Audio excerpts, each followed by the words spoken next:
To start things off, I'd like to state that I consider myself to be a huge fan of Dissidia Duodecim. I feel like my 300-hour save file can attest to that much at least. Because of that, I was incredibly excited for the announcement of Dissidia NT finally coming to consoles, and even more excited when I gained access to the closed beta. That excitement was unfortunately short-lived. After about 5 hours of playtime, I was left less than riveted. But I do admit that a lot of that comes from a terrible first impression. Part of my frustration came from the fact that the game is in its beta stages. Just about 50% of my matches were played with so much lag that the game was unplayable, and still another 40% had at least a lag spike at one point or another. That means that less than 10% of my matches played with the smoothness and precision that the offline practice mode of the beta presented.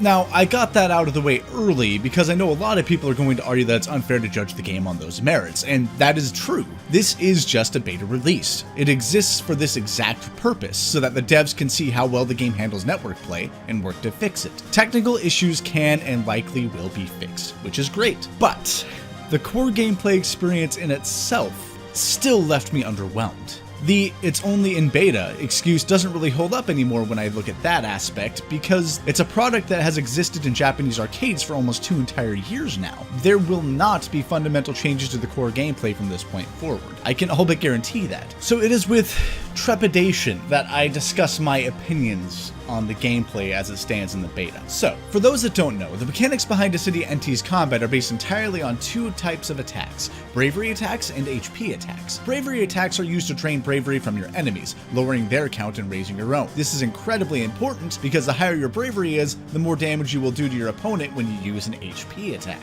If you reduce an enemy's HP to 0, they become temporarily incapacitated and you score a kill. The first team to 3 kills wins. This is simple enough to understand and works off the same basic premise as the earlier Dissidia titles. The big changes to this formula come from the fact that the battles are now 3-on-3, characters are now class-based, and your attack options are severely limited. The 4 classes work on the rock, paper, scissors idea of balancing. Vanguards are the powerful but slow characters, which are effective against the assassins, which are the speed-based characters that are strong against the marksmen, whom are mostly long-range spellcasters, and the cycle continues. The 4th character class, however, is the specialist, which is essentially just used whenever the devs wanted to try something unique that didn't fit into one of those roles. I don't know that this balancing act really works. My experience with the beta so far is that it doesn't really matter what type of class you choose. The only real differences are minor, with the exception of the difference between short-range and long-range characters, which at this low level of play when everyone is so new, highly favors short-range characters. Of course, this may not be true once enough practice is put into the game and people can get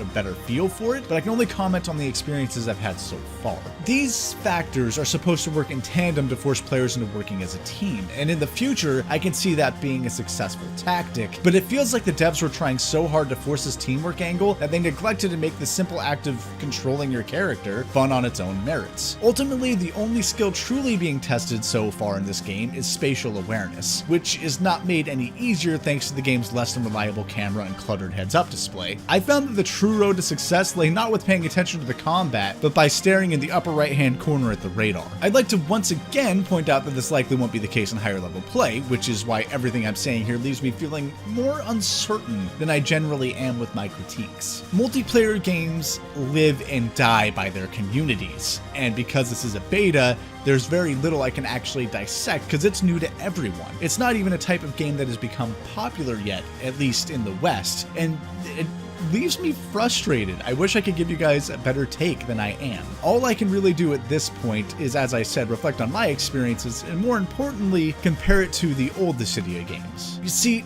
Dissidia Duodecim was an imperfect yet robust and versatile dance of dodges, parries, and combo chains through maps that had an emphasis on vertical movement, careful traversal, and overall freedom. Dissidia NT, on the other hand, is a much more stilted experience. Little more than a complex game of joust where attacks feel less like frantic combat and more like you're lining up a shot in a game of billiards. And I don't feel that this change was necessary, especially when they limit each character's combat potential to only a handful of attacks, none of which can really be comboed together without waiting for a cooldown first. And this is a statement more for people who've already played the earlier Dissidias. It'll make more sense to you guys, but they made it so you only have 1 HP attack at a time. This drastically limits your combat options. All of these changes turn the combat into an invariable game of red light, green light that only stops when one of the two players in a bout actually lands a blow, and at that point the battle is essentially over unless a teammate jumps in to help you. This is actually a big part of why I didn't enjoy the beta. People are playing the game wrong. And this is not me being snooty, by the way. I am one of these people. The emphasis on teamwork in this title is so strong that ideally every battle that takes place during a match should be a 2-on-1 fight, which would lead to a constant reliance on quickly switching targets that will likely keep the game feeling more interesting at high level play. Apparently, it's gamer instinct to do the exact opposite, however, as I and almost everyone else I got matched with ended up attempting to take down our own pre-designated opponent in a trio of one-on-one duels that were less than exciting. I take no issue with the game's concept. In fact, a 3-on-3 fighting game that focuses on balancing the abilities of 4 different class types to make up for other character weaknesses is a natural and welcome evolution of the party dynamics that have been the key to the Final Fantasy series gameplay since day one. There's just something awkward about the way the game feels that's hard to put into words. Attacks feel like they lack power, dodges feel limp and constricting as opposed to empowering or skillful. Recovery time when you're hit with a combo is so long that once you are hit, you may as well put down the controller. The entire experience just doesn't feel as tight as it should. Admittedly, I first thought that I was the problem. I certainly wasn't performing well at the game. I died a lot. So to make sure it wasn't all operator error,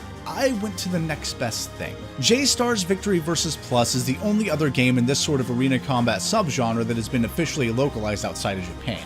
At least that I could find, though that'll change soon thanks to the upcoming release of Gundam Versus, which will be the first localized entry in a series that started all the way back in 2008. So for those of you thinking that Dissidia NT is a new and fresh idea, think again. Anyway, within one round of J-Stars, I was immediately having more fun than I had with Dissidia. The characters feel like they have more weight, stun locks appear to be far less of an issue, there's an actual combo list with a higher importance on guard breaks and juggles, and all of this while still retaining the same basic structure and playstyles as Dissidia NT, minus the rock, paper, scissors inflection. There isn't a huge difference in how these games play, but the tighter controls and well-rounded characters make for a more immediate thrill that I feel fits this style of game better. This is by no means a complete comparison. I only spent about 5 hours with Dissidia NT and only about 2 with J-Stars, but it still speaks volumes about how much more fun Dissidia could have been, which says a lot considering the fan service presented in J-Stars was completely lost on me. I mean, what the hell is a Sangaka anyway? It also makes Dissidia NT yet another example of a reoccurring trend with Square Enix, where they try to fix what isn't broken and chase after trends that they have no business chasing after. This time, that trend being the online competitive market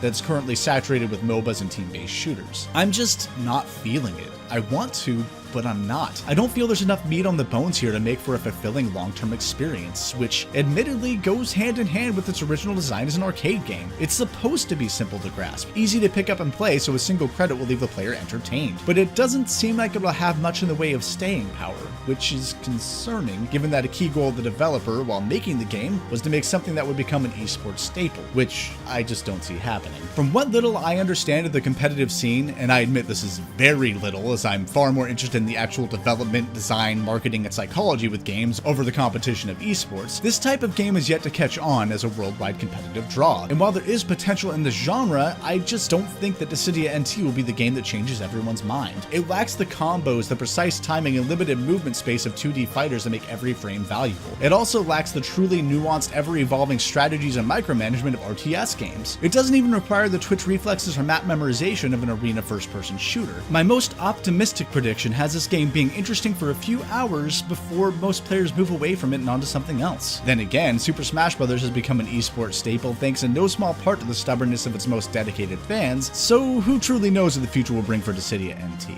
Though, I doubt Square really cares. Regardless of if it becomes an esport or not, there'll be enough dedicated fans around that they can milk for money when they release all the DLC characters! Yay for the AAA industry in 2017! All cynicism aside, I'm walking away from the beta with the resoundingly non-committal mindset of, meh, it's okay. I don't know that the game will be worth a full $60, and I'm actually debating canceling my pre-order and waiting for a sale. I know I'll be buying it eventually, and that I will mine every last nugget of fun I can out of the title. Based upon fan service alone, I know that I'll get at least some enjoyment out of it. But for the time being, everything Dissidia NT has to offer, I can already experience a better version of, either by playing J-Star's Victory vs. Plus, or by going a few more rounds into Duodesim.